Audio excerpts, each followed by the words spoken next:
السلام علیکم دوستو، کیسے ہیں آپ سب؟ میں زبینہ فیاض ایک بار پھر آپ کے ساتھ تو میں شروع کر رہی ہوں ماہ ملکہ بائی مریم مظفر ایپیسوڈ 61۔ تو ماشاءاللہ سے اس میں بھی ہم کافی آگے بڑھ چکے ہیں، 60 ایپیسوڈ کراس ہو چکا ہے اور ناول بہت انٹرسٹنگ ہے، ابھی بھی بہت کچھ باقی ہے اس ناول میں۔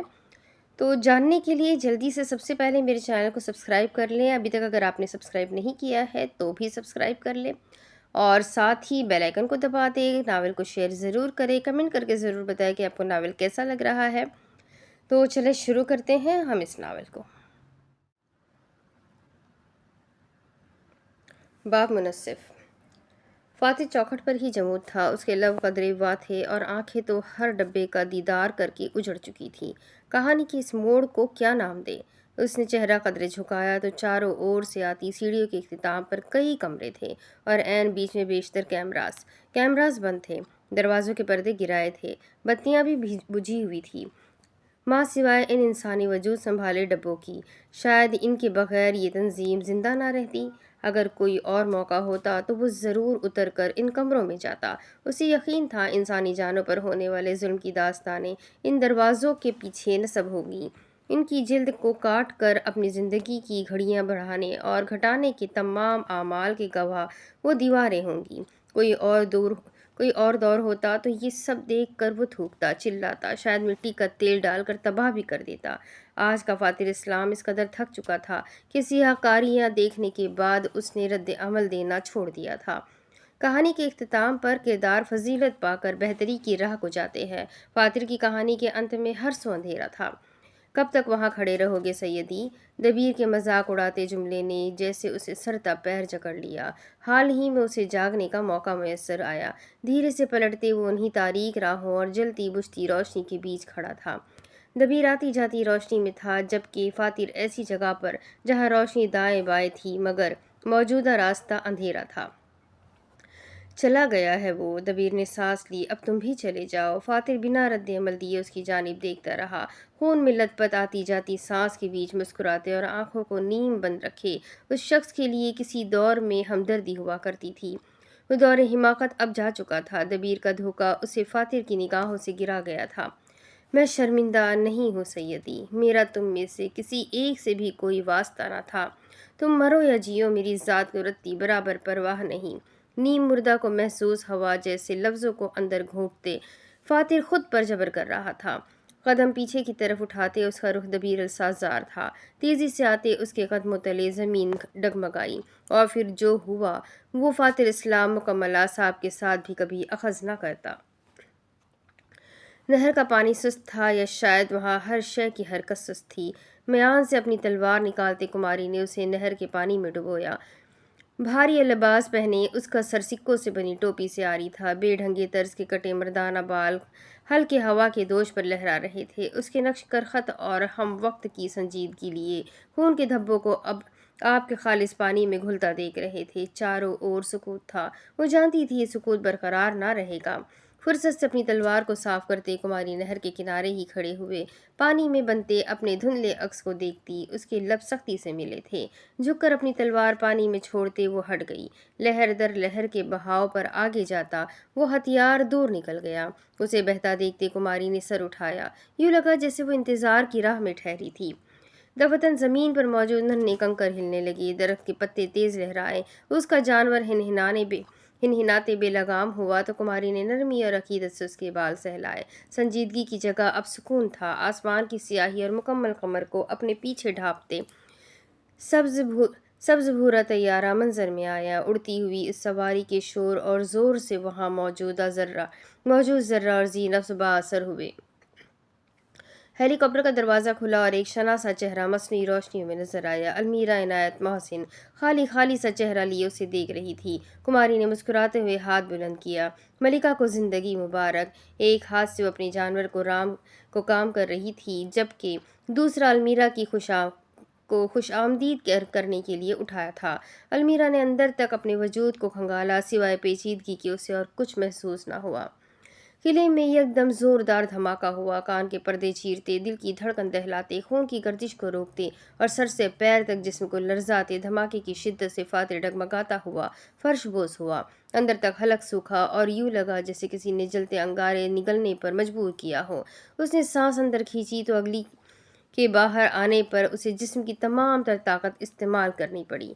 فاتح نے گردن اٹھائی تو وہاں موجود جلتے انگاروں نے سسکنے پر مجبور کر دیا۔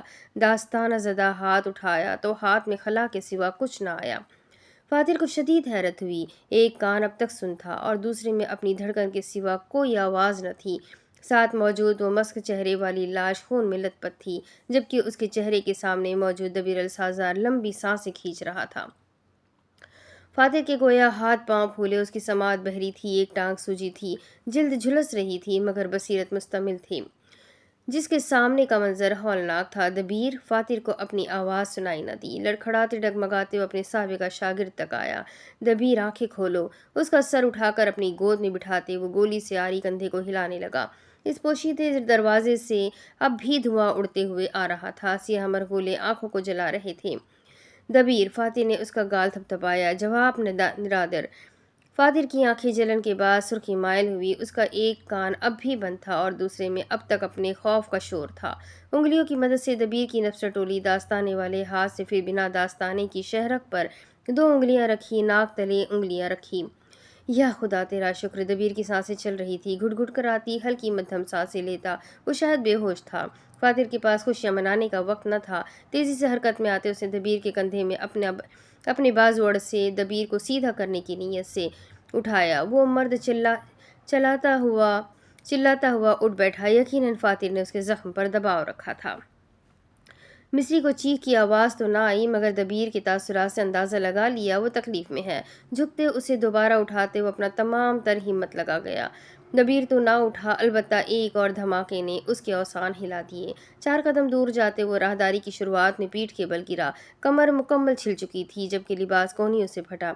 کراہتے فاتح نے آنکھیں میچی اور پشت سہلاتے لمبی سانسیں اندر باہر کی۔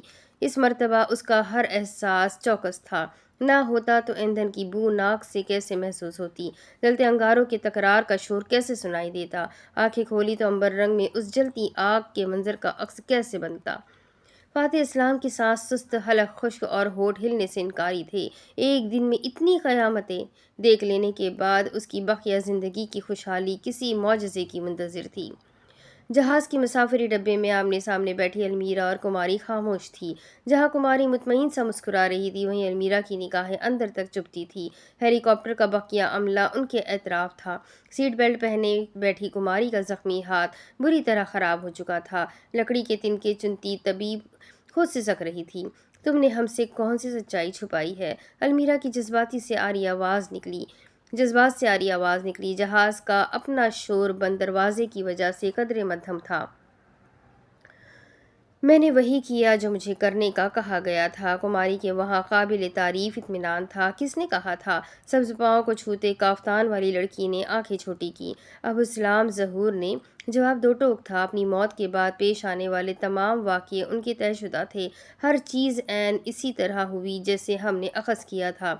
المیرا کی حیرت اب بھی کم نہ ہوئی۔ بہترے سوالات کے انبار میں سے اس نے ایک واضح ترین سوال چنا۔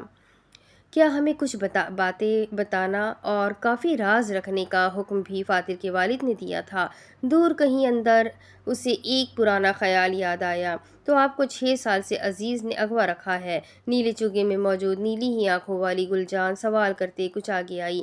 ظہور اسلام نے اس کا الجھا نم چہرہ دیکھا اور سوال گھما دیا۔ المیرا نے یہ بات بخوبی محسوس کی، کہنا تو نہیں چاہتی تھی مگر دل ہی دل میں کہہ ضرور گئی، ابوالسلام ظہور جھوٹ بول رہا ہے۔ وہ دغا کی بو دور سے پہچان جاتی تھی۔ کماری نے بنا جھجکے سر ہلا دیا۔ المیرا کو اس آدمی کے گرد موجود سچائی کے گیت پر تشویش ہوئی۔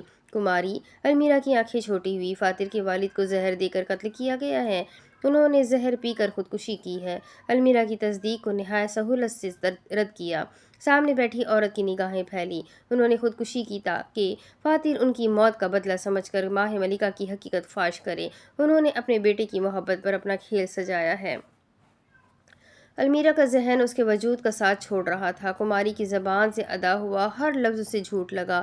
کیا اس کی محسوس کردہ دغا کی بو کا راز یہ تھا؟ مگر کیوں؟ المیرا کی آواز کھائی سے سنائی دی۔ اپنے مقصد کا بوجھ وہ میرے ضمیر پر ڈال کر لاپتہ ہے۔ دنیا کی نظر میں اتنے لوگوں کی جان کی گواہی کیسے دوں؟ خود کو میری جگہ رکھو ملکہ، پل پل مرو گی، اپنے آپ سے گھن نہ آئی تو پھر کہنا۔ فاتر کا مایوس لہجہ کانوں میں گونجا، کیونکہ روز اول سے ان کا یہی پلان تھا۔ کوہنیوں پر ہاتھ رکھتے وہ آگے آئی۔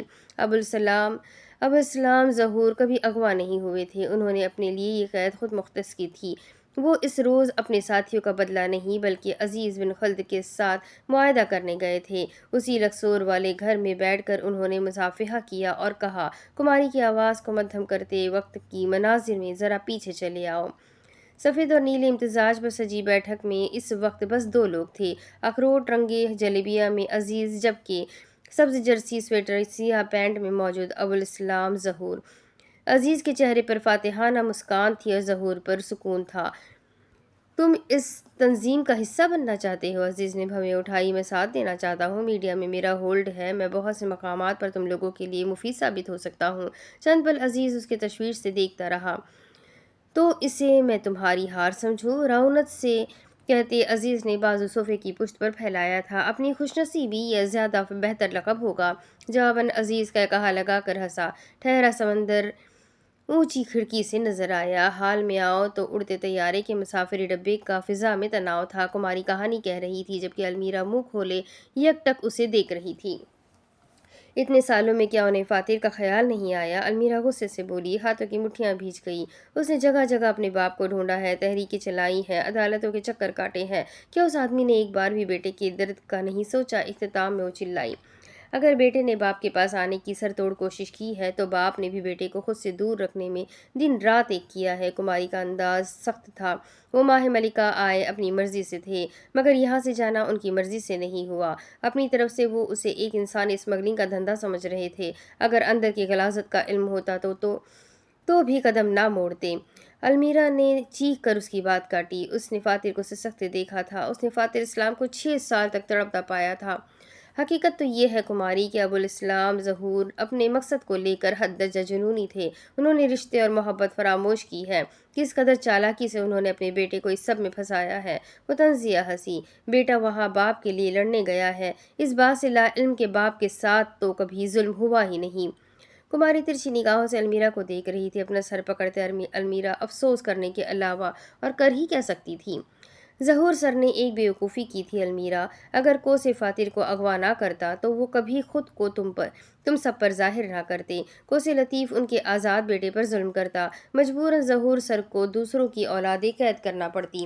المیرا نے رد عمل نہ دیا۔ وہ اب بھی کیفیت ماتم میں تھی۔ آخر کوئی باپ ایسا کیوں کرے گا؟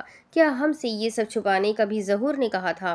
کماری نے ایک نگاہ اگزر آنکھوں میں ڈالی، دوسری سے اپنے سوجے ہاتھ کو دیکھا۔ ہاں۔ المیرا کی سانس رکنے کی آواز آئی، کمر کچھ پیچھے ہوئی اور ہتھیلیوں کا پسینہ جمود ہوا۔ بقول فاتر اس کا باپ تو سچ کے سوا کچھ نہیں بولوں گا کی پیروی کاری کرتا تھا، پھر یہ کیسا روپ ہے؟ کچھ دیر المیرا لاجواب ہوئے بس دیکھتی رہی۔ سر بری طرح چکرا رہا تھا۔ تم نے ان عورتوں کو کیوں مارا تھا؟ تم نے ہمیں ماہ ملکہ کی حقیقت بتانے سے کیوں منع کیا تھا؟ آخر تم اس دن کیا کرنے گئی تھی اور تم نے اپنا دفاع کیوں نہیں کیا؟ کیا اس سب کا حکم بھی ظہور نے دیا تھا؟ ہر سوال پر وہ نشستیں قدرے آگے ہوتی، جلد بازی اس کے انداز میں نمایاں تھی۔ وہ لڑکیاں ماہ ملکہ کی جاسوس تھی؟ کیا تم لوگوں کا خیال تھا کہ وہ اپنے ملازم صرف اونچے مقامات پر بٹھاتے ہیں؟ عام لوگوں کو ورگلانے اور دھمکانے کے لیے یہی جاسوس عوام کے روپ میں ساتھ ہوتے ہیں۔ ان کا کام بس وہاں آنے والے نئے لوگوں کی مستقل برین واشنگ کرنا ہے، انہیں ڈرانا، دھمکانا اور انتشار کی طرف راغب کرنا۔ قتل کرنے کی نہ انہیں اجازت ہے اور نہ ہی مشق۔ المیرا کے کانوں میں کچھ جملے گونجے۔ جب ہم نے احتجاجاً صرف یہ سوچا بھی کہ یہ ہماری دنیا نہیں، ہمیں یہاں سے جانا چاہیے۔ آس پاس ہمیشہ کوئی یہی کہتا، اگر ایسی بات آواز کر دی تو مارے جائیں گے۔ میں نے جب مردوں کے منصف سے اپنا مسئلہ پیش کیا تو مجھے یہ کہہ کر چپ کروا دیا گیا کہ اگر ایسی جادوئی باتیں تم سرعام کرو گے تو مار دیے جاؤ گے۔ نہ جانے کتنے دن ہم نے اس بحری سفر میں گزارے تھے۔ روز ایک ہی کہانی سننے کو ملتی کہ ملکہ آئے گی، ملکہ کو دوسری حکومت یرغمال بنا کر لے گئی ہے۔ یہ وہ تمام انکشافات تھے جو ان کے گروہ پر مبنی لوگوں نے ماہ ملکہ کی اصلیت جان کر کیے تھے۔ تم لوگ قلعے سے ایک جھوٹ بول کر نکلے تھے۔ اگر یہ جھوٹ ماہ ملکہ تک پہنچ جاتا تو تم لوگ مار دیے جاتے۔ اس سے قبل وہ کچھ کرتے، میں نے انہیں کچھ کرنے کے قابل ہی نہیں چھوڑا۔ ان کے جاسوس اور بھیجے گئے آدمیوں کو حقیقت سے دور رکھتے چن چن کر مار دیا۔ گھٹنوں پر مٹھیاں رکھتے چھوٹے بالوں والی عورت کا انداز بے لچک تھا۔ المیرا تو اب تک بے یقین تھی۔ جن لوگوں کو وہ خود جیسا سمجھ رہی تھی در حقیقت وہ اسے کسی کے جیسا بھی رہنے کے قابل نہیں سمجھتے تھے۔ موت اس کے کندھوں کے قریب بیٹھی ان سب کو بیوقوفوں کی طرح زندگی کے لیے لڑتا دیکھ رہی تھی۔ المیرا کو خوف سے زیادہ سب کی محسوس ہوئی۔ گردن جھکائے وہ تصور ہی میں اپنے آپ پر ہنس رہی تھی۔ جب کماری نے چہرہ قدرے جھکاتے نگاہیں ملائی، المیرا ضبط کے کڑے مراحل پر تھی۔ اور یہ سب کرنے کا مجھے ظہور سر نے ہی کہا تھا۔ ان کے لگائے ہر ایک نشان پر میں نے قدم رکھا ہے۔ اگر آج میں آزادی کے اتنے قریب ہوں تو اس کی واحد وجہ وہ ہے۔ کماری نے فخر سے اقرار کیا۔ لب چباتی المیرا نے خشک آنکھیں اس سے ملائی۔ ماہ ملکہ تمہاری غداری سے واقف ہے؟ المیرا کی گھٹی گھٹی سی آواز آئی۔ کماری نے گردن اقرار میں ہلائی۔ وہ ہمارے ارادے بھی جان چکے ہیں۔ کماری نے دوبارہ سر ہلایا۔ انہوں نے وہ تمام حملے قلعے میں واپس لے جانے کے لیے نہیں کیے بلکہ ہمیں مار دینے کے لیے کیے ہیں۔ المیرا نے مٹھی بھیجی۔ کماری نے بنا کہے اقرار کیا۔ تم نے ہم سب کو وہاں اکٹھا کیوں کیا تھا؟ نتنوں سے سانس لیتے کماری نے گھٹنے پر مٹھی برسائی۔ کیونکہ میں جانتی تھی کہ میرے لاکھ منع کرنے کے باوجود بھی تم سب سچائی اگل دو گے۔ چنانچہ میں بچ جانے والے مخبروں کو بھرے مجمع میں ختم کروں گی۔ کیوں؟ المیرا کے ماتھے سے بال آزاد ہوئے۔ کماری مسکرائی اور المیرا قسم کھا کر کہہ سکتی تھی اس نے آج سے پہلے اس عورت کو ایسی جتاتی خوشی سے مسکراتے نہ دیکھا تھا۔ ایک دم اس فتنے کے ذہن میں خطرے کی گھنٹی بجی۔ موت کو دیکھ کر خطرہ برپا ہو جائے گی، لوگ بکھر جائیں گے، انہیں ڈھونڈنے سے وقت ملے گا اور اس سارے ہنگامے کے وقت فاتح اسلام اپنے باپ کی موت کا بدلہ تسلی سے لے سکے گا۔ المیرا کے دل کی دھڑکن آہستہ ہوئی، رگوں میں خون رک گیا۔ اس کے تاثرات سکتے میں تھے اور دنیا کی کوئی طاقت کم از کم اسے کماری سے ایسے اعتراف کے لیے تیار نہیں کر سکتی تھی۔ وہ لپک کر اپنی جگہ سے اٹھی تو دو عورتوں کو آگے بڑھ کر اسے بٹھانا پڑا۔ کیا فاتح کا وہاں جانا بھی تم لوگوں کے ارادوں میں شامل تھا؟ کیا اپنے بیٹے کو موت کی راہ میں لگوانا بھی طے تھا؟ جب سب کچھ ہی ارادتاً تھا تو پھر اسے روکنے والی اداکاری کی کیا ضرورت تھی؟ تم بھی باقیوں کی طرح دھوکے باز ہو۔ یہاں ہر کوئی ایک سے بڑھ کر ایک تخریب کار ہے۔ آخر ابھی مجھے مزید کیا جاننا ہے؟ تم نے ابھی مجھے کتنا آزمانا ہے؟ وہ ہانپتے ہوئے چلائی۔ ہیلی کاپٹر تیزی سے ہوا میں اڑان بھر رہا تھا۔ المیرا کا وجود منتشر تھا، وہ جیسے ہار کی آخری سرحد پر تھی۔ اگر سب کچھ منصوبہ بندی کے تحت ہو رہا ہے تو تم نے یہ کیوں اخذ کیا کہ آگے سب کچھ قدرتی ہوگا؟ کماری کا لہجہ جتاتا سخت ہوا۔ المیرا کے ہاتھ سے وعدے ریزہ ریزہ سرک رہے تھے۔ کیا ان انسانوں کو نہیں معلوم قدرت کے ارادوں کے آگے انسانی منصوبہ بندی نہیں چلتی؟ اس سے آگے کیا؟ اگر وہ وہیں مر گیا، یہاں کر المیرا کا سانس تھمانا بحال ہوا نہ سہل رہ سکا، تو اس سے آگے کیا؟ میرے لیے اس سے آگے کچھ بھی نہیں بچتا کماری۔ سپہ سالار نے گہری سانس لیتے جیسے اسے کام کیا۔ کاکپٹ میں موجود افسران میں سے ایک نے گردن پیچھے پھیری۔ ہم قلعے کی سرحد میں داخل ہو رہے ہیں۔ کیا تمام کیمراز بند ہے؟ وہ یقیناً زمین پر موجود اپنی ٹیم سے ہدایات لینے میں مصروف تھا۔ پیچھے المیرا کماری کے سامنے خالی دامن لیے کھڑی تھی۔ ایک گہری سانس اندر اتارتے کماری نے کندھے اکڑائے۔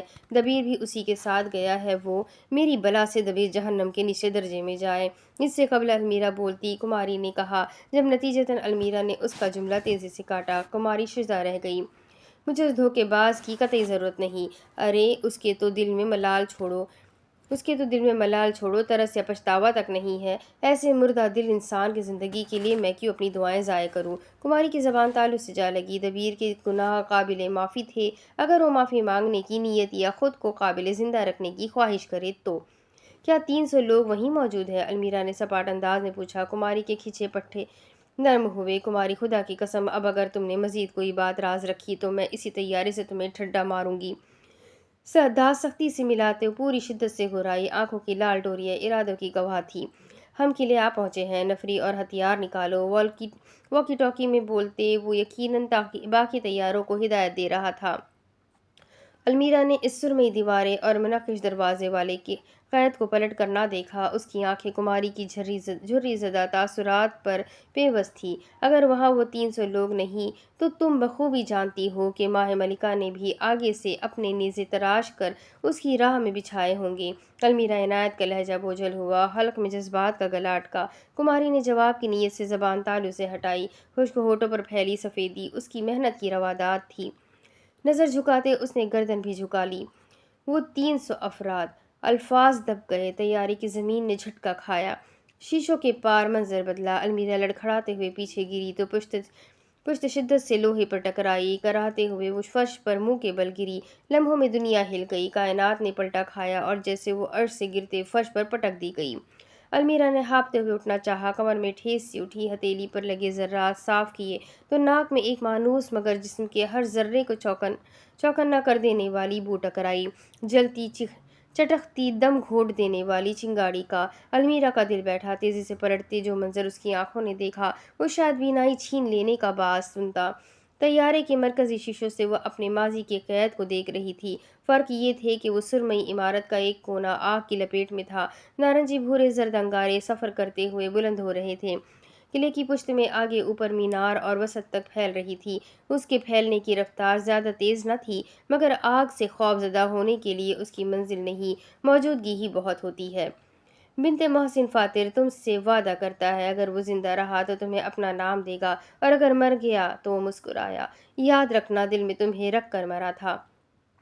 پسندیدہ آواز نے اس جلتے ہوئے منظر کے درمیان دل کے خانوں پر دستک دی۔ کیا اب بھی کوئی آزمائش باقی تھی؟ کیا اب بھی آزمائش ہی تھی؟ وہ قسمت سے بس ایک سوال پوچھنا چاہتی تھی کہ کیا گناہوں کا کفارہ اسی حیات میں ہوگا یا ان کے بدلے کے لیے 2-3 جنم لینے ہوں گے؟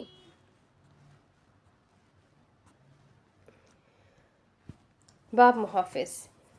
چھوٹی سے وہ کشتی اس وقت مصنوعی بتیوں سے روشن تھی۔ کشتی کے کنارے کھڑے وہ سمندری پانی کو دیکھ رہی تھی۔ لہر در لہر آتا وہ سیال رات کے اندھیروں میں خوفناک تھا۔ پس منظر میں سنائی دیتی آواز کے بعد گل جان کا ایسا رد عمل قابل یقین تھا۔ ہمیں یہاں مزید نفری کی ضرورت ہے۔ میں دوہرا دیتا ہوں، ہمیں یہاں مزید مدد چاہیے۔ جہاز میں موجود آگ بجھانے والے گروہ کو تیار کیا جائے۔ The headquarters are under fire۔ میں دوہرائے دیتا ہوں، ماہ ملکہ کے دفاتر میں آگ لگ چکی ہے۔ An arson has been committed۔ گل نے خالی نگاہیں اٹھاتے دوسری قدرے بڑی کشتی کو دیکھا۔ 20-30 افراد پر مشتمل وہ آگ بجھانے والا گروہ اب سیڑھی کی مدد سے اس خالی فوجی طیارے میں بیٹھ رہا تھا۔ ہوا میں اڑتا وہ 3-4 پروں پر مشتمل جہاز گل سے بہت دور تھا۔ یہ خیال کہ اس کے جاننے والے شاید آج مر جائے، یہ خیال خوفناک تھا، اس قدر خوفناک کہ گل اندر تک خالی ہو گئی۔ اب کوئی حکمت عملی، کوئی جدوجہد اسے امید کے دروازوں تک نہیں لا سکتی تھی۔ خدا تمہاری خوشی کا نگہبان ہو چیسائز گیٹ۔ زیر لب کہتے وہ سمندر سے منہ پھیرتے جہاز کے فرش پر ہی بیٹھ گئی۔ آگ بھڑکیلی تھی، آگ خوفناک تھی مگر سب سے بڑھ کر آگ حوث زدہ تھی۔ فاتر اسلام کو آج معلوم ہوا تھا کہ آخر کیوں لوگ آگ میں دب کر مر جاتے ہیں، آخر کیوں ان کی حرکات سست ہو جاتی ہے۔ ایک آگ ہی تو ہے، بڑھنے سے قبل بھاگ جاؤ۔ چلو دبیر۔ بازو کی مدد سے اسے گھسیٹتے فاتر کھینچ کر پیچھے لا رہا تھا۔ دبیر تو جیسے ہاتھ پاؤں چھوڑے عجیب ہی خمار میں تھا۔ مسکراتے ہوئے جھلکتے مصورے اور چہرے پر آہستگی سے آتی آگ کی روشنی منعکس تھی۔ تم کچھ محنت خود بھی کرو گے؟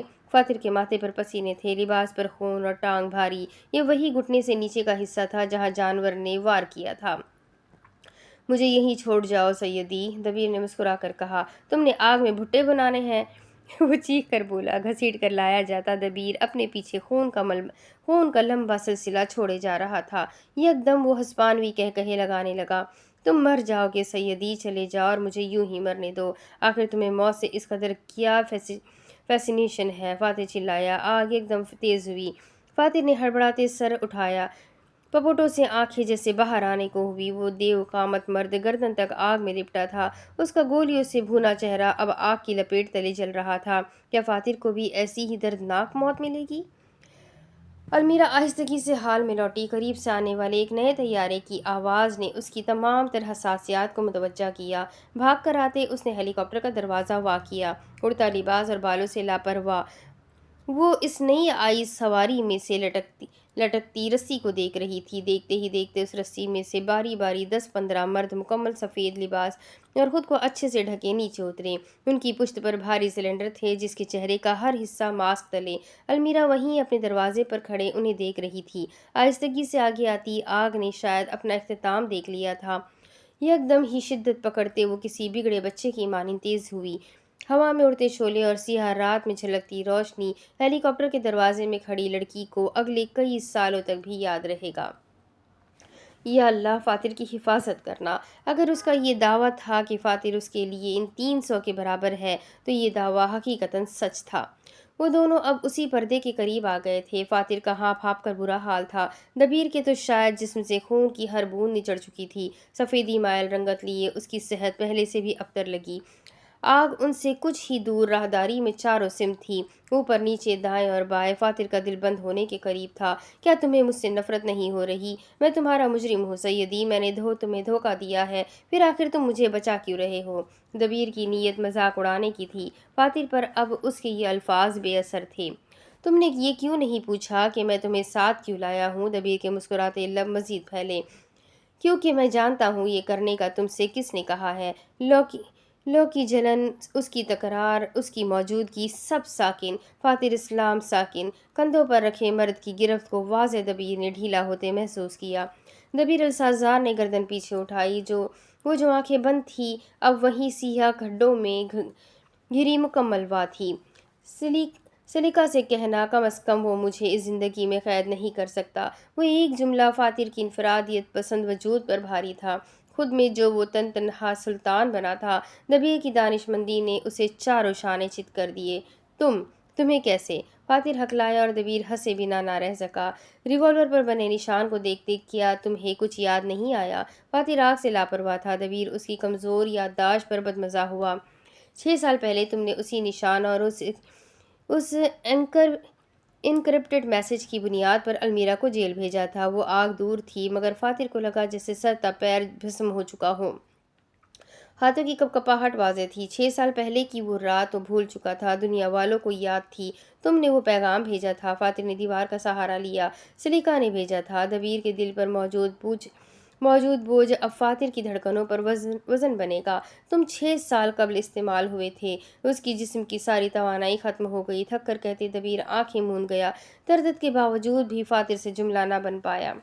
آگ قریب آ رہی تھی، آگ دل میں لگی تھی، آگ اعتماد کو جلا رہی تھی۔ اس میں اتنی ہمت نہ تھی کہ اپنی بے وقوفی کے مزید چرچے سنے۔ جب لفظوں نے ساتھ نہ دیا تو فاتر نے وہی شیوا اپنایا جو اس کا خاصا تھا، وعدے کا پاس۔ دبیر کو اپنے کندھے ہلکے ہوتے محسوس ہوئے۔ فاتر اسلام اپنی گرفت پیچھے کرتے اسے موت کے حوالے کر چکا تھا۔ اب دبیر جانے اور اس کی خواہش۔ کچھ پل وہ لمبا خون اور پسینے میں شرابور آدمی اس کے کچے بالوں والے سر کو دیکھتا رہا۔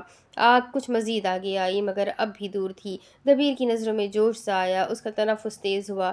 تم نے یہ سب کیوں کیا دبیر؟ فاتر کے لہجے میں مایوسی تھی۔ تم نے سلیقہ کی غلامی کیوں چنی؟ دبیر اب بھی اس شعلہ بھڑکتی موت کو دیکھتا رہا۔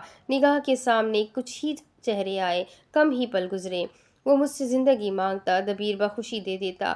اس نے دبیر سے اس کی موت مانگ لی۔ ایک ہی تو اپنی کامل شے تھی دبیر کے پاس۔ آگ پر سے نظریں ہٹائے بنا دبیر کا لہجہ خوابناک تھا۔ شاید وہ ماضی کے سفر پر تھا یا شاید آج تمام منزلیں راکھ ہوں گی۔ فاتر کا ایک پاؤں سیڑھیوں کے دہان پر تھا اور دوسرا دبیر کی طرف۔ وہ اسے بچا سکتا تھا۔ کیا اسے دبیر کو بچانا چاہیے؟ جاؤ سیدی، اگر تم مجھے بچاؤ گے تو وہ تا عمر میرے پیچھے آئے گا۔ مجھے رہائی بخش دو۔ اسے میرا واحد مقصد سمجھ لو، میری آخری خواہش مان لو۔ فاتر کے پاؤں پیچھے کو اٹھے۔ اس نے پلٹ کر دبیر کو دیکھا۔ دل پر جیسے لمحے بھر کا بوجھ آیا۔ زندگی گزارنے کی وجہ ڈھونڈو لڑکے، ورنہ ہر روز ایک سا لگے گا۔ بعض اوقات مقصد زندگی نہیں، جنون بن جاتا ہے۔ اس کے حصول کے سفر میں کوئی پوری عمر لگا کر بھی ناکام ہو جاتا ہے، یا کوئی اس کو حاصل کرنے کے بعد زندگی کو خالی محسوس کرتا ہے۔